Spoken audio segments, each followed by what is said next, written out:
so gbogbo àkórí ìwàásù yẹn ní ṣọ́ra fún gbogbo onírúurú ìwà ojú kòkòrò. Mi ò sọ pé ṣọ́ra fún ojú kòkòrò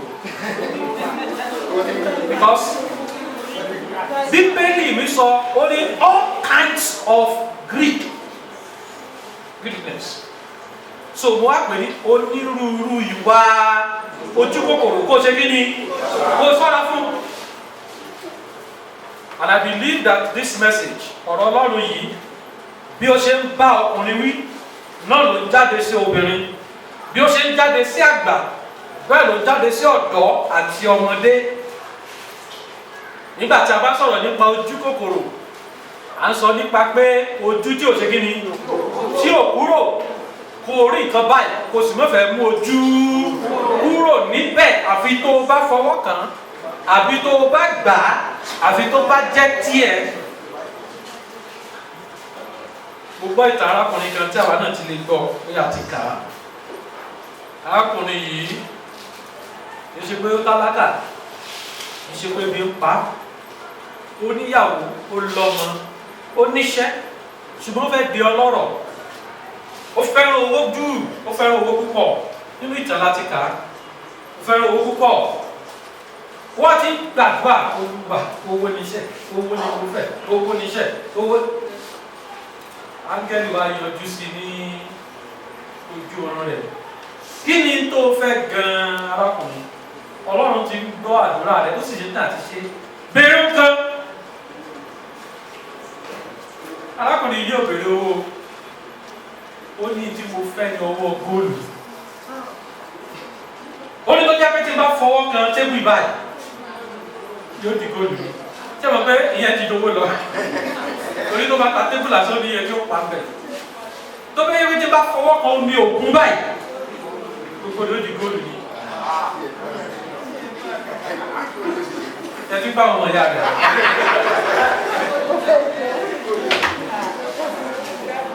Mo ní áńgẹ́lì bá ní àṣẹ́gun. Bí ìrànjẹ́ yìí ṣe jí báyìí, ó rántí gbogbo ohun tó lálàá ìrírí rẹ̀ lójú o. Dídìde tó dìde báyìí, last cup ló lé wọn lọ́kọ́kọ́ fọwọ́ mú, ló bá di gold. Lọ ti pamọ́. Wá sọ fún ìyàwó rẹ̀ ó ní ẹ bá kó òkúta sí àwọn drum ó pọ̀ dáadáa. Ló bá fọwọ́ kàn wọ́n láwọn òkúta kọ̀ọ̀kan di gold. Ló bá bẹ̀rẹ̀ sí ní tàwọn. Lówó bá gbé lóòótọ́. Lówó bá gbé. Níjọ́ kan ìyàwó rẹ̀ bá gbé àmàlà àti gbẹ̀gìrì síwájú ẹ̀. Bó ṣe fọwọ́ kan àmàlà báyìí, ó bá lè tó ìtàkọ́ mi. Ó lóun dáná. Ló wá di pé wọ́n ń gbóúnjẹ sí lẹ́nu ní láì ṣàìsàn. Tí yóò bá sún báyìí, wọ́n á ń jọ ọwọ́ ẹ̀. Ó ní kò gbọ́dọ̀ kẹ́kẹ́kẹ́. Wọ́n á ń jọ ọwọ́ ẹ̀ ní. Arákùnrin sáà mánéjì ìṣòro rẹ̀ pẹ̀lú ọrọ̀ rẹ̀. Ó ní ọrọ̀ ṣùgbọ́n níṣòro. Ìṣòro rẹ̀ lójú kòkòrò. Ó sì ní owó, náà ń pè lọ́tọ̀, náà ń pè lósì kó wá ṣe jáàmù. Ọwọ́ yẹn yóò ṣáà dìbò báyìí. Wọ́n bá ní ẹ̀rọ ẹ̀kọ́sà. Ó ti mọ orúkọ owó tó lè gbogbo lọ́jọ́ kan. Bó tilẹ̀ jẹ́ wípé ó ti pa ìṣòro yẹn mọ́ra. Bó tilẹ̀ jẹ́ kó ní owó. Àwọn ọmọ ẹ̀ tó wà ní boarding house, very rich school, wọ́n wálé. Bí ọmọ ṣe sọ̀kalẹ̀ nínú mọ́tò báyìí, Daddy! Ó sa eré bọ̀. I miss you, Daddy. Bàbá náà inú rẹ̀ dùn. But this is my baby girl. Tó ṣe ń bọ́ láti sùn, ó ti gbàgbé kó ní ọwọ́ góòlù. Ó ṣe gbé ọmọ yẹn máyà báyìí, ó di góòlù mọ́ láyà. Wà ṣubú, ó káwọ́ lórí. Ó ní Olúwa, mú góòlù lẹ lọ. Dá epo àti ata mi padà, dá oúnjẹ mi padà, dá àlàáfíà mi padà. Máa mú góòlù rẹ. Ẹsẹ̀ Bíbélì tí a kà yẹn nínú ìwé Lúùkù orí 12. Bẹ̀rẹ̀ láti ẹsẹ̀ 13 títí dé 21. Olúwa sọ ìtàn kan níbẹ̀, ìtàn yẹn ni mo fẹ́ fi pín ohun mẹ́rin pẹ̀lú wa. Ìtàn yẹn ní í ṣe pẹ̀lú ìránṣẹ́ kan tí a pè ní aṣiwèrè ọlọ́rọ̀. So ohun àkọ́kọ́ tí mo fẹ́ pín pẹ̀lú wa ni pé olótìtọ́ ni Ọlọ́run. O ò nílò láti lójú kòkòrò. Kí ni mo sọ o? Please say it out. Say it.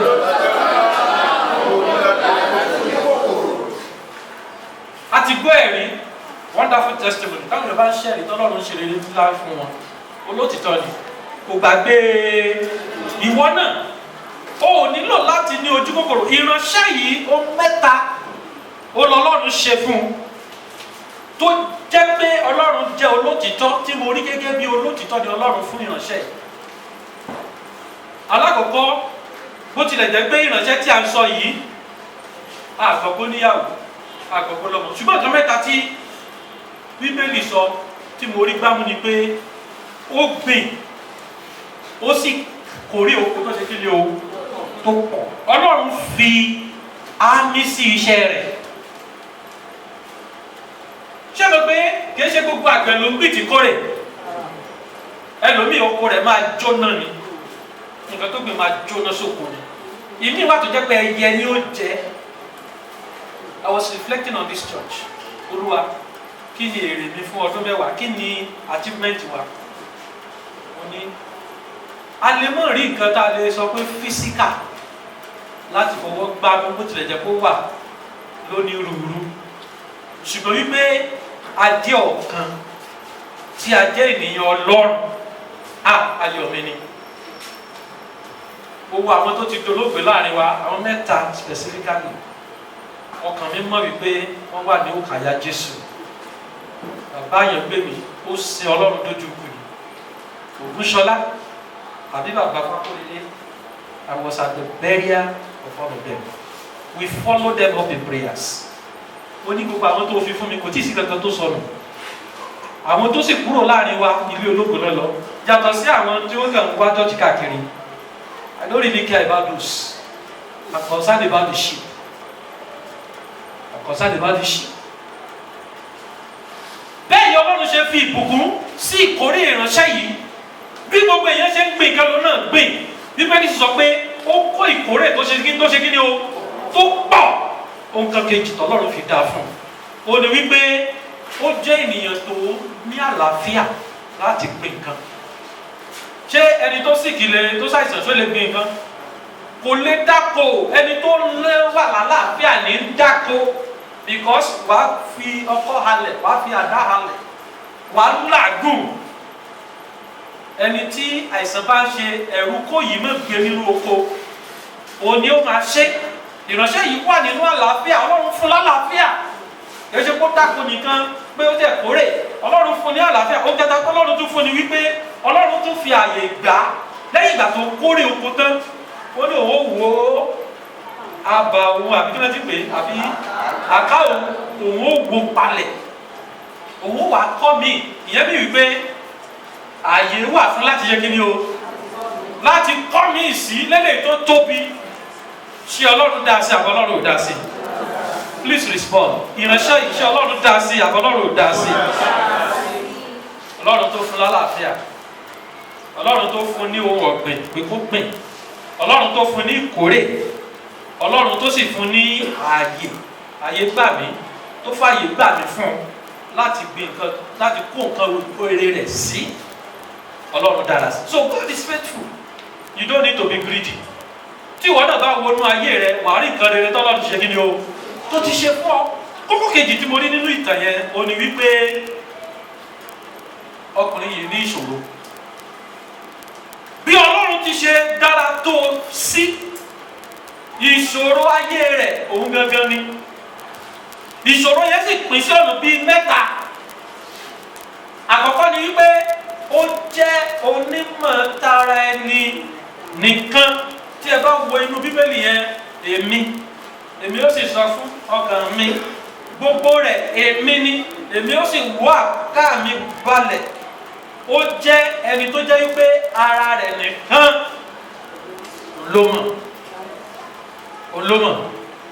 Ó lówó lóòótọ́ kókó kejì nìyẹn, ṣùgbọ́n kò ní ìmọ̀ Ọlọ́run. Ìdí ni wípé tí Ọlọ́run bá fún yàn ní ọrọ̀, ìdí mẹ́ta ló fi fún ẹ ní ọrọ̀. Tó bá ní ọrọ̀ lọ́la tàbí o ti ní lónìí, ìdí mẹ́ta lọ́lọ́run fún ẹ. Àkọ́kọ́ ni wípé kí o fi ọrọ̀ yẹn kí o fi mọ Ọlọ́run.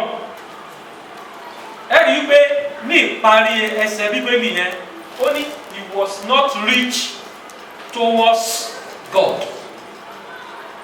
Tí ẹ bá ka verse 21, kẹ́ni kan bá mi ka verse 21. Bẹ́ẹ̀ ni ẹni tí ó tò ìṣúra. Bẹ́ẹ̀ ni ẹni tí ó tò ìṣúra jọ fún ara rẹ̀. Tí kò sì ní ọrọ̀ lọ́dọ̀ Ọlọ́run. Ṣé ti gbọ́? Tó o bá ní ọrọ̀ tí ọrọ̀ rẹ ò bá tí ì dọ́dọ̀ Ọlọ́run, ìṣòro ni o. Màá sọ ìṣòro yẹn fún wa tó báyà. Ọrọ̀ tó ní yẹn bó ti wulẹ̀ kó kéré mọ́, tí Ọlọ́run bá fi fún ẹ, Ọlọ́run fẹ́ jẹ́ kó o ní ọrọ̀ ní ọ̀dọ̀ òun. Irú ẹ̀ ní tithe tá a gbà, irú ẹ̀ ní offering tá a gbà, irú ẹ̀ ní àwọn building fund tá a gbà. Bí a ti ṣe ní ọrọ̀ lọ́dọ̀ Ọlọ́run nìyẹn. Ìdí kejì tí Ọlọ́run tó bá fún yàn lọ́rọ̀ tó fẹ́ jẹ́ kí a lò ó náà ní pé kí a fi ọrọ̀ yẹn kí a fi tọ́jú àwọn aláìní, àwọn tó jẹ́ pé ó yẹ kí a bùkún fún láyìíká wa. Kí a fi ọrọ̀ yẹn ká fi ṣe kí ni o, ká fi mọ̀ wọ́n, ká fi tọ́jú ara wa náà. Ẹlòmíì láwọn débi pé ó láwọn sí àárẹ̀. Wíwá yòókù bá ń jẹ rice, òun ní ẹ̀ṣẹ́ bàbá gàrí ni. Àmọ́ tí bàbá fẹ́ fowó ṣe gàrí ni. Ó láwọn sí gbogbo èèyàn, ó tún ṣe kí ni? Ó tún láwọn sí. So Ọlọ́run fún ìránṣẹ́ yìí ní ọrọ̀, ṣùgbọ́n kò ní òye. Ara ìkùnà rẹ̀ nìyẹn, ara ìṣòro rẹ̀ nìyẹn. Kò ní òye bí a ti ṣe lo ọrọ̀ tí Ọlọ́run bá fi fún yàn. Kò fi fún Ọlọ́run, kò rántí ara, kò rántí ẹbí, kò rántí àwọn ènìyàn Ọlọ́run. Ìṣòro tó ní nìyẹn. Kókó kẹta, Ọlọ́run wá ṣe ìdájọ́ ẹ̀. Kókó kẹta ni ó ṣe ìdájọ́ ojú kòkòrò. Ọlọ́run ṣe ìdájọ́ ìránṣẹ́ yìí torí pé lójú kòkòrò. Ìdájọ́ tó Ọlọ́run ṣe fún pín sí ọ̀nà mẹ́rin. Alákọ̀ọ́kọ́, Ọlọ́run sọ wípé aṣiwèrè ni. Ẹni tó bá ní ọrọ̀ tí kò fi ọrọ̀ rẹ̀ mọ Ọlọ́run, ọrọ̀ rẹ̀ tí kò fi fún àwọn ènìyàn, àwọn tálákà, tí kò lawọ́, tí kò mọ bá ṣe ń ṣoore, tí kò mọ bá ṣe ń ṣe iṣẹ́ Olúwa. Ẹni tí ó bá nírú ọrọ̀ bẹ́ẹ̀, bí arákùnrin yìí, aṣiwèrè Ọlọ́run pè. Ìkejì, Ọlọ́run sọ pé ìdájọ́ rẹ̀ ikú ni. My brother, I know I'm speaking to somebody here. Ó yẹ kó fi fún Ọlọ́run, ó sì díwọ́ mọ́. Ikú ló máa ń já sí o. It's a pronouncement from the scripture. If you are going tightly to God's blessing on you, Olúwa sọ fún un, ó ní alẹ́ ìlà gba ẹ̀mí ẹ̀. Ìyẹn túmọ̀ sí wípé kò wúlò fún Ọlọ́run, kò wúlò fún ènìyàn. Irú ènìyàn báyẹn kò yẹ kó gbélé ayé mọ́, nítorí wípé a fún ní ọrọ̀, kò lu ọrọ̀ rẹ̀ bí ó ṣe yẹ. Ìdájọ́ kẹta tí Ọlọ́run fún, Ọlọ́run sọ fún wípé gbogbo nǹkan tó níyẹn ni ó ṣègbè, ni ó pàdánù rẹ̀. Because ọ̀rọ̀ kan jáde nínú ẹsẹ̀ wípé nìyẹn wípé ta ni yóò wá ní gbogbo tí ó kójọ yìí. Ìyẹn túmọ̀ sí wípé àwọn tó bá kójọ wọn á kàn waste ẹ̀ ni. Ẹ jọ àwọn mẹ́ta tí mo ti dárúkọ yẹn síwájú láàrin wa, gbogbo tí wọ́n kójọ lẹ́nìkan ó ti di tẹlomi. Ìwọ gẹ gbogbo tó ń kójọ lónìí ti tẹlomi ni. Mo lísìn sí ẹnìkan tó sọ̀rọ̀ lórí rédíò. Ó ní ìwọ tó bá nílé, tó nílẹ̀ tó kọ́lé lé lórí, ó nílẹ̀ yẹn kì í ṣe lẹ̀ rẹ, ó ní tẹlomi. Ó ní ìwọ tó bá lówó tó gbé pamọ́ sí báńkì, ó lówó yẹn kì í ṣe owó rẹ, ó ní tẹlomi ni. Ó ní ìwọ tó bá láṣọ tó wọ̀, ó láṣọ yẹn kì í ṣaṣọ rẹ, tẹlomi ni. Ó bẹ̀rẹ̀ sí ní sọ àwọn ọ̀rọ̀ yẹn pé àwọn nǹkan tó ń kó pamọ́ yẹn tó lò kì í ṣe tiẹ̀. That's philosophical. Ìdí ni wípé bó o bá kú, ẹlòmíì ni ó ṣe kí ni? ẹlòmíì ni ó lò ẹlòmíì ni ó lò wọ́n kàn pín aṣọ rẹ mọ́wọ́ ni gbogbo aṣọ tó ń gbé fún dàjínà gbogbo bàtà yẹn wọ́n kàn pín mọ́wọ́ ẹlòmíì tó lò wò fẹ́ ìfọ àtàwọn ẹlòmíì ò ní ẹ jẹ́ ká kó sínú kó mọ kó gbogbo ẹ lọ gbogbo ẹrù òkú wọ́n kàn kó dànù ilẹ̀ lẹ́ẹ̀fọ́ tó kúrò kó lọ. bí wọ́n sì jogún rẹ̀ náà ọmọ mélòó ní lógún dáadáa yóò kàn ní bí ìfàní. So gbogbo ọ̀rọ̀ tí ìránṣẹ́ yẹn kó jọ lẹ́yìn ìgbà tá a gba ẹ̀mí rẹ̀ ó ti di waste nìyẹn waste nìyẹn. ìdájọ́ kẹrin tọ́lọ́dún tó wá sọ nínú ẹsẹ̀ bíbélì yẹn ni wípé ègún gan ni mo tún wá rí lè sí.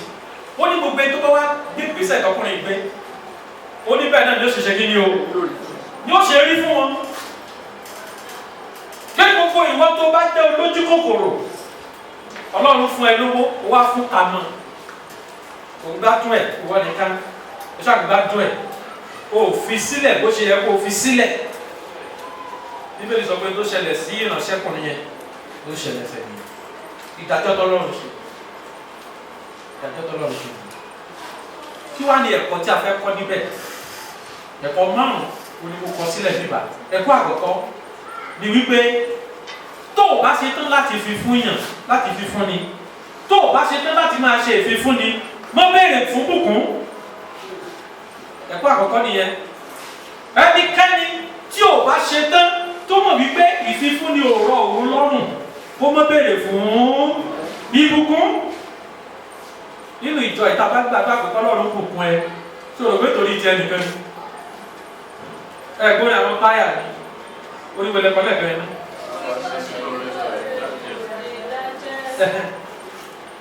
Kò gbọ́dọ̀ dájẹ́ a sì di gbàgbà olùwàjẹ́ bó ṣe kí ni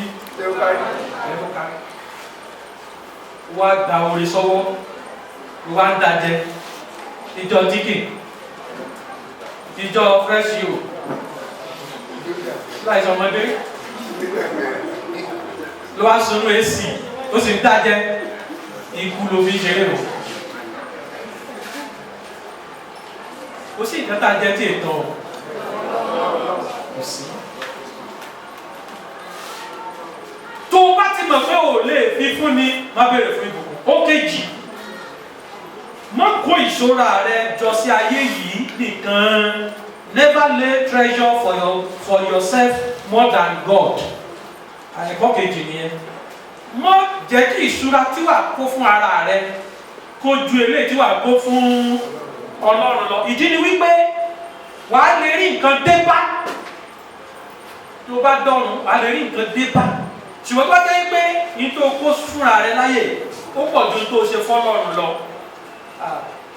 Ayé yìí bó ti wulẹ̀ ká pẹ́ láyé tó á pẹ́ lọ́run jù bẹ́ẹ̀ lọ. Kí ló fẹ́ dé bá lọ́run? Kí ló fẹ́ dé bá lọ́run? Tó ìṣúra rẹ jọ nìkan sáyé yìí o. Ọmọ mi yóò jẹ ọmọ mi yóò lọ léèwé wá fọmọ yẹn lẹ́jọ́ kan bó fọmọ yẹn lẹ ọmọ yẹn gbó fi ẹ lẹ lọ ẹ bá sì di ọ̀run kò sí fámìlì bẹ nítorí bá ti sèwò fúnra rẹ lọ́rùn wà dé bá ayé ọmọ yàtọ̀ ayé fámìlì yàtọ̀ ayé Ọlọ́run ó ṣe kí ni ó yàtọ̀ kí ló ń ṣe fọ́lọ́run kókó. Don't be greedy. This man was greedy. He was greedy to his family. He was greedy to relatives. He was even greedy to God. He was only rich to himself. So never lay your treasure for yourself more than God. Ìkókó kẹta ṣiṣẹ́ dáadáa, work hard and you will be blessed. Ẹ̀kọ́ kẹta tó mórí nínú kìíní yẹn ọkùnrin yẹn ṣiṣẹ́ ó dẹ̀ ṣe kí ni? Ó ní bùkún tó bá sọ wípé o ò tí ì di alábùkún fún. Mo lérò wípé nǹkan tí Bíbélì yìí sọ máa ní pé iṣẹ́ rẹ̀ ò tí ì ṣe kí ni? Kò tí ì tó. So you need to check iṣẹ́ tí mò ń ṣe tí òun ló jẹ́ kí n tò sí. Nísìnyí báyìí àwọn èèyàn go into family báyìí. Tẹ bá rí àwọn graduates láwọn meetings tí mo attend of recent ni o. The work can be a witness. Young people looking fine. So what is your profession? I'm a farmer. Well, I'm only what are there? Yes, I'm a farmer. People are now making it in family. Work hard. Into change your work. Must you continue what you are doing if you are not prospering in it? Ìránṣẹ́ tó sọ testimony láìpẹ́ wọ́n ní lọ́ọ̀yà ní ṣùgbọ́n mo ti ṣe kí abẹ́ ẹ̀gbọ́n tí wọ́n sọ láàrin yẹn wọ́n láwọn tó ṣe business lọ́ọ̀yà tó ṣe business mo ṣe lówó ẹjọ́ nìkan làwọn máa tó lè wọ́n mọ̀ pé àwọn nílò other things to combine for him to get to where he desire. All the salary elders here have been saying it. Have plan B. Think of what other things you can do with your hand, not salary. And be growing it. Be growing it. It will grow big one day. Don't wait until retirement. When they will retire you and you become tired. Start something that you will retire into. So, work hard and you will be blessed. Carry whatever you have, it is God who provides it. Ọkùnrin yẹn ló wípé ń tó ń gbìn lòun kó èrè rẹ̀ kò mọ̀ wípé ń tó ń gbìn Ọlọ́run ló ṣe kí ni o Ọlọ́run ló produce ẹ̀ tọ́lọ́run bá sọ fún ilẹ̀ kó má yí di fún jùkọ́. In tó lè claim lẹ́yìn kó o ní Ọlọ́run ló fún ẹ o. That is why you cannot claim ownership. That is why when you have salary, you give your tithe. Nítorí sọ ni pé Olúwa ìwọ ló fún mi ní owó oṣù gba ṣí àti nítorí òbèrè ní ẹgbà. It is an acknowledgement of the ownership, the owners. But when you eat it, what you are saying is that God, iṣẹ́ mi ni mo ń jẹ, so kò sí nǹkan tó kàn mí. So don't ever think pé ìwọ ló ní. Ó kó kọ́lé kó ní mọ́tò. Olórin yẹn sọ pé ohun gbogbo tí mo ní mo tìrẹ ní ṣe ó bàbá. Ohun gbogbo tí mo ní ó tìrẹ. Tó fi mọ́ ọmọ. Please sing that song. Ohun gbogbo tí mo ní ó.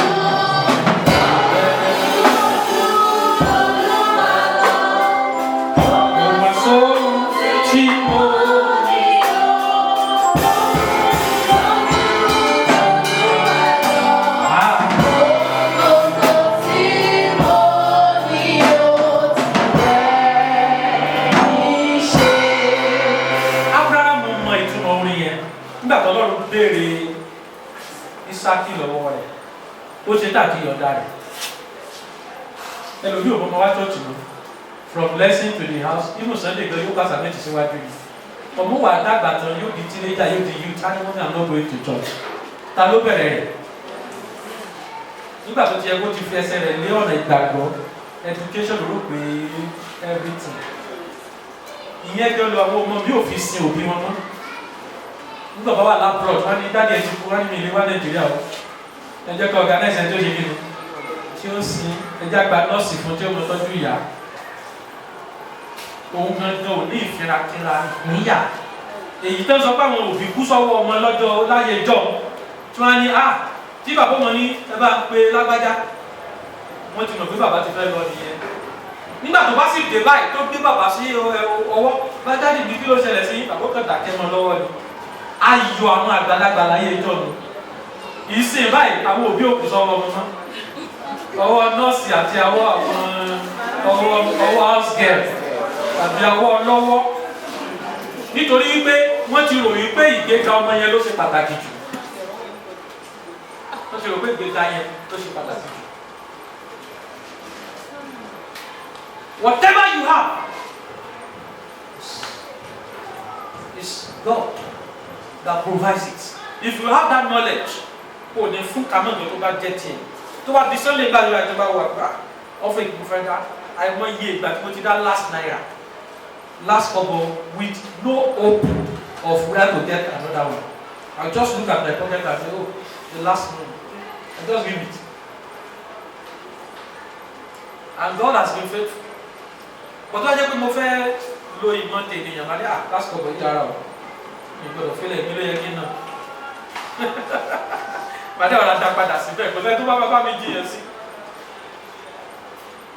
so ẹlòmíì láti ro ìyẹ̀fun láti ro gbogbo ẹ̀ mọ́ nǹkan tí ò tó ẹ jẹ tó bá wá jẹ tán sí kí ló fẹ́ jẹ lọ́la. This man was already making provision for future. Ó ní ọkàn mi wá relax báyìí kó má ṣe kí ni òun wáyé wá jẹun ní sáà máa jẹun. Ọlọ́run wá ní ọ̀la yẹn gan òní ṣe kí ni ó ní rí. I want you to be careful, church. Whatever you have in this church, it is God's provision and must be used for God's work, for blessings of mankind and for other things. Don't be a person that will always say, bring, bring, bring. I am a student. I give to my lecturers too. I said the recharge card, without letting anybody, even as a student. And I was a student long time ago as the president of fellowship. I know how other students also respond. So you should not get to a point that you will say,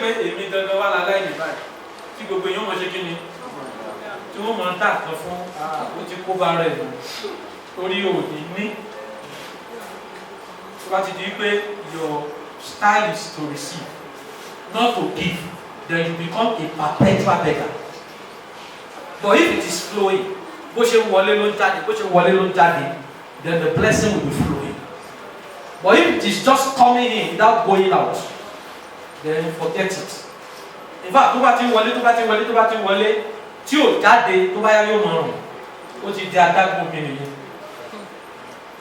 now become a problem to you and to people in the community. And the last message here, only a greedy man may not make heaven. And to allow, because Ọlọ́run ló ṣe dájọ́ ẹ̀ pé yóò kú. Ọlọ́run tó sì ṣe dájọ́ ikú tara fún, ó ṣe ṣe kó ṣe dájọ́ ikú títẹ̀mí náà fún. Tó bá jẹ táìtẹ̀ tó wọ aláìní báyìí, eléyìí ní o sì ní nǹkan tó ní lọ́wọ́, o sì fún, you are greedy. Ìbéèrè sọ pé ẹni tó bá di ojú, ìbéèrè ló sọ bẹ́ẹ̀ o, ó ní tó bá di ojú sí ìgbé olùpọ́njú, ó ní òun ló fi ṣẹlẹ́yà lọ́jọ́ àìní tiẹ̀ náà. Nǹkan tó lọ́rùn sọ nìyẹn. Ó ní níjọ́ tẹ́ni ẹ̀ náà bá ní àìní tó ní ìṣòro, ó ní ó fi ṣẹlẹ́yà. Ó ní tó bá di ojú sí ìgbé olùpọ́njú. I was in the seminary during the week and one of the staff came to me and said, "Ntí dẹ̀ nìkan látàwọn." In fact, bó ṣe ń bọ̀ wọ́n ti mọ̀ kó wọ́n ló fẹ́ béèrè. Wọ́n gbà tó béèrè pé I have not eaten. I said, "Èmi ti jẹ lẹ́yìn o." Mo ní mi ìlówó lọ́wọ́, mo ní but follow me. And I took him to the cafeteria. Mo ní béèrè gbogbo tó bá fẹ́ jẹ lọ́wọ́ wọn. Madam, ṣé transfer lẹ fẹ́ ni àbí mo wo yín wá lọ́la torí ìlówó lọ́wọ́? Wọ́n ní pàṣẹ wọ́wọ́. Ìyẹ̀dùn lówó sí ìjẹ́ lọ́tàrọ̀, ṣé màá sọ pé bí mo pa lọ ni? Nítorí pé mi náà nídìí owó. Go and eat as many as you can eat and life continues. Má di otí sí igbe olùbọ́jú. Má wà self-focus. Tó bá ń sọ̀rọ̀ pé ká fi fún Ọlọ́run. Má tàbí àwọn ọmọ ìjọ tí wọ́n sọ pé chọ́ọ̀chì yẹn owó ni wọ́n ṣàmùsà. Owó ló ṣàmùsà. Keep owó ẹ̀ tó bá fẹ́ fún Ọlọ́run. Nobody forcing anybody here. When we raise offering here, we are helping you to lay your treasure in heaven. Because everybody is involved. And we make it in heaven. So a greedy man may not make heaven. As I conclude, Luke 12:24. Job 38:41. Another person. Luke 12:24. Ẹ kíyèsí àwọn ìwò. Ẹ kíyèsí àwọn ìwò. Wọn kì í fúrúgbìn. Bẹ́ẹ̀ ni wọn kì í kórè. Bẹ́ẹ̀ wọn kò ní àká. Bẹ́ẹ̀ ni wọn kò ní àbà. Ọlọ́run ṣáà ń bọ́ wọn. Mélòó mélòó ni ẹ̀yin sàn ju ẹyẹ lọ. Kí ni orúkọ ẹyẹ ní òyìnbó? Ravens àbí? Bíbélì sọ pé àwọn ravens, àwọn ẹyẹ yẹn wọ́n ṣe kí ni? Wọ́n gbìn. Ṣé mo pé ọkùnrin ọlọ́rọ̀ yẹn gbìn àbí? Wọ́n kórè. Ọkùnrin ọlọ́rọ̀ yẹn kórè. wọn ò ní ṣe kí tún ni wọn ò ní àtà níbi kó wọ́n wọ́ palẹ̀ wọn ò ní àgbà ṣùgbọ́n kí ló ṣẹlẹ̀ sí wọn ọlọ́run bọ̀ wọn ọlọ́run bọ̀ wọn Job 38:41.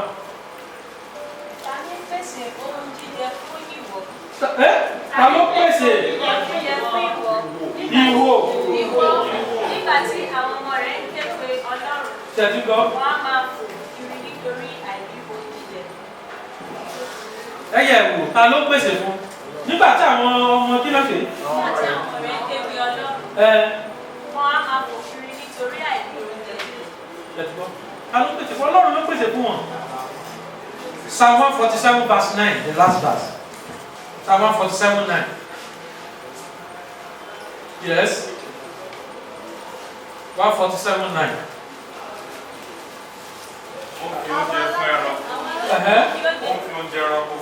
Ó fi oúnjẹ ẹranko fún. Àti fún ọmọ ìwò tí ń dún. Ṣẹ́jú gbọ́.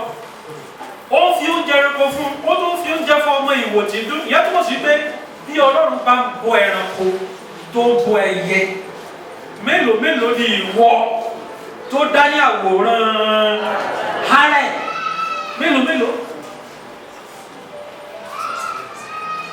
So ìwà ojú kòkòrò ká máa change figure nítorí pé a fẹ́ ní extra change lápò kí a fún kamọ́ ta ní nítorí pé àfẹ́jẹ́ kó kúrò lọ́wọ́ wa ká máa kórìíra ọmọnìkejì tọ́lọ́run ń gbéga nítorí pé àwa náà a fẹ́ dẹni gbéga ṣùgbọ́n àti ìdébẹ̀ tàbí ká máa lébu ìṣubú ẹlòmíì kábàá lè gba ipò rẹ̀. These are kinds of wickedness. Ohun tí èṣe tiwa ká claim ẹ̀ bí record doctor bá ṣe change fún ẹlòmíì tàbí kí ẹlòmíì fẹ́ lọ ra nǹkan that has happened to me several times. Ó fún ọ ní 1,000 ó dẹ̀ ra nǹkan 400 naira títẹ̀ kan fún ẹ ní 600 ẹni ẹ tó wá fún ẹ ní 1,001. It has happened to me several times. Immediately ìdí màá ní tó ẹtú ti ṣe owó fún mi o tó fi mú ọlọ́kadà tó fi mú àwọn márùn ẹ̀ ọ̀rọ̀ return their money immediately.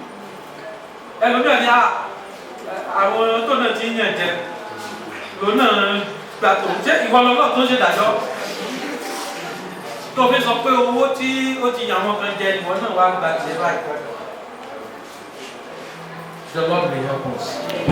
Please bow down your head and pray to God to help you not to be greedy.